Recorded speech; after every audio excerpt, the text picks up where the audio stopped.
So this is a class opener / review for tomorrow's test, right? And let's zoom in on this first part right here. We have 3x minus 2x to the fourth plus 6. That's obviously not in standard form. Question 1 says to rewrite it in standard form. So you're going to go with the highest exponent first, the highest exponent term, so the negative 2x to the fourth has to go first, and then the 3x, and then the plus 6 at the very end. So that's going to be our answer, negative 2x to the fourth plus 3x, and then plus 6 at the very end. And that is standard form. And there's going to be 2 of those questions on tomorrow's test. 2 of those questions on tomorrow's test. Let's move on to number 2. It says state the degree. Well, we've already written in standard form. You could clearly see it. The highest exponent there is 4. Guys, believe it or not, there's going to be 4 questions on stating the degree. 4 out of 20, right? That's like giving away 20% of the test, right? Free points right there. State the degree. All you're going to do is look at the highest exponent, which is 4. You write that as your answer, you're done. However, keep in mind that if for some reason you have a monomial like 2x to the third y, the degree right there is actually what? 4. That's right. This is just a little side note. This is not even part of the class opener. The degree right there is 4. Okay? Because if it's a monomial, you have to add the 3 right here and the invisible 1 right there, which will give you 4. So be careful with that. There's going to be 1 of those out of the 4 that you actually have to add them together like that. Okay, number 3, state the constant of the answer. Well, let me just scratch this out because I don't want to get confused with that. But let's go back to the answer of number 1, rewrite it in standard form, and let's state the constant. What's the constant of this whole thing?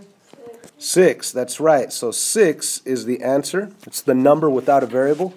State the leading coefficient. Again, the leading coefficient is when it's in order, which we already wrote it in order. It's the coefficient that's out in front, which would be what? Negative 2, piece of cake.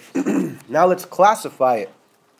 Well, the first name, which is the first spot right here, is based on the highest exponent, the degree, which happens to be 4. Okay? So let me write down the notes here. So there are the notes for the first name of the polynomial. You want to classify a polynomial, look at the degree, and if your degree, let me zoom in a little, if your degree is 1, then that's linear. If your degree is 2, it's quadratic. If your degree is 3, it's cubic. If your degree is 4, it's quartic. If your degree is 5, it's quintic. Or you could just say degree 5. Okay, so those are the first name possibilities. And okay, guys, so based off of these notes, we know that the highest power is 4. So that's going to be quartic. And for the last name, whoops, let me, for the last name, let me move this over and write down the notes for the last name. And there are the notes for the last name. If it's only has 1 term, it's a monomial, 2 terms binomial, 3 terms trinomial, 4 or more polynomial. So obviously this is 3 terms, so that is a trinomial. Trinomial. So once again, we go back to the original. There's 1 term, 2 terms, 3 terms. So that's a trinomial. Correct? Okay, so let's move on. So once again, the answer number 5 is quartic trinomial. Quartic because the degree is 4, trinomial because there's 3 terms. Okay, so let me move these notes to the side. Let me actually move on to number 6 right here.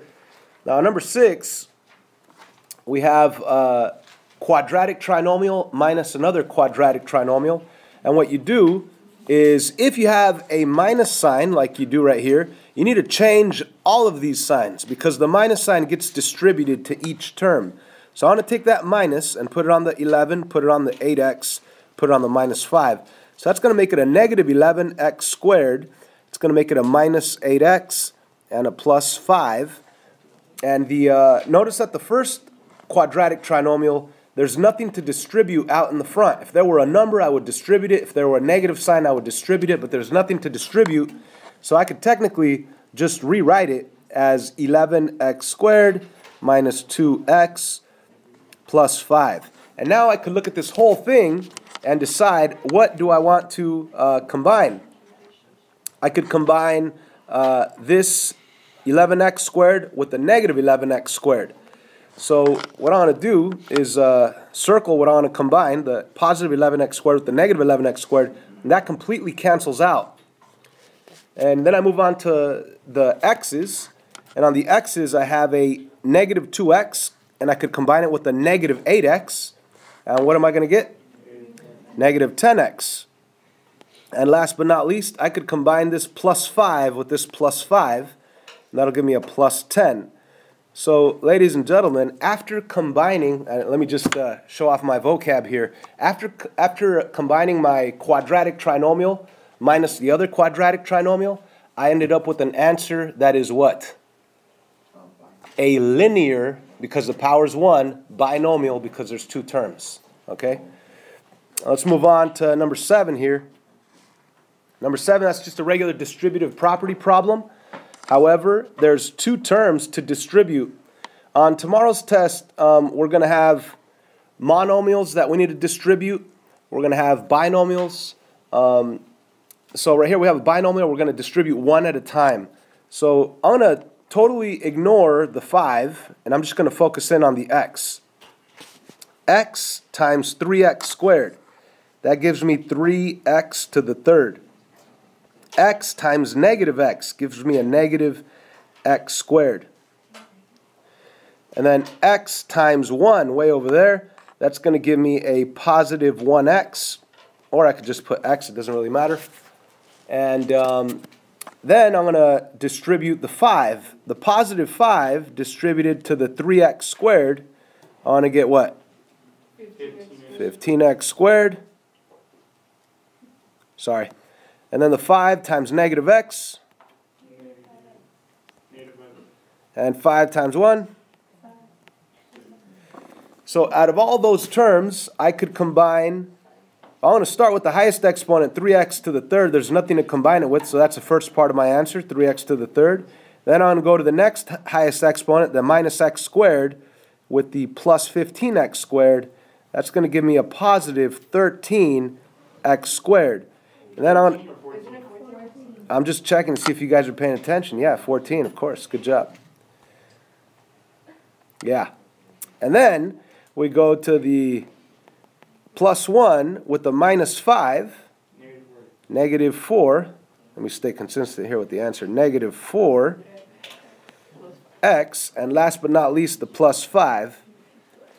And there's my answer, which if I asked you to classify it would be what? Cubic polynomial, because there's many terms.